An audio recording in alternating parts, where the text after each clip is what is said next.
Et si la Gironde comptait bientôt un 4e site classé au patrimoine de l'humanité? En tout cas, une association compte proposer à l'UNESCO la forêt domaniale de la Teste, essentiellement d'ailleurs pour la préserver de toute pression immobilière. Il faut dire que cette forêt de 6000 hectares, vieille de plusieurs siècles, est tout à fait particulière, à tel point d'ailleurs qu'elle bénéficie déjà d'un statut à part. Anouchka Filk. Bougès aussi. Le Bougès, c'est le nom patois, c'était le nom des habitants de la ville de la Teste. Bougès, voilà.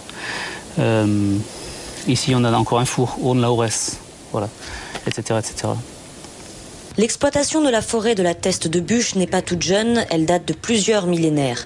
Passé des mains du seigneur aux mains de propriétaires privés dès le XVIIIe siècle, le site était ouvert aux habitants de la commune, qui pouvaient venir se servir en bois mort mais aussi vif, tant que la finalité n'était pas commerciale. Aujourd'hui, la tradition perdure et les dignes héritiers des propriétaires se sont organisés en syndicats pour gérer convenablement ces droits d'usage.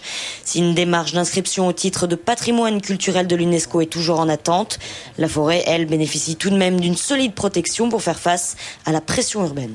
Depuis une bonne trentaine d'années, on va dire qu'il y a une sensibilité forte sur l'environnement et évidemment quiconque s'intéresse à ce massif et à ce pays se rend vite compte que la forêt de la Teste, le massif forestier de la Teste est un endroit exceptionnel pour la biodiversité et pour l'environnement en général et constitue un espace tout à fait privilégié qu'il convient de protéger, d'entretenir et de promouvoir. La petite histoire dit que c'est en montant en haut d'une du Pilat que Michel Barnier, le ministre de l'époque, aurait été sensibilisé donc à cet aspect paysager et aurait pris et approuvé ce projet, bien sûr. En attendant la réponse de l'UNESCO, la forêt de la Teste a encore de beaux jours devant elle.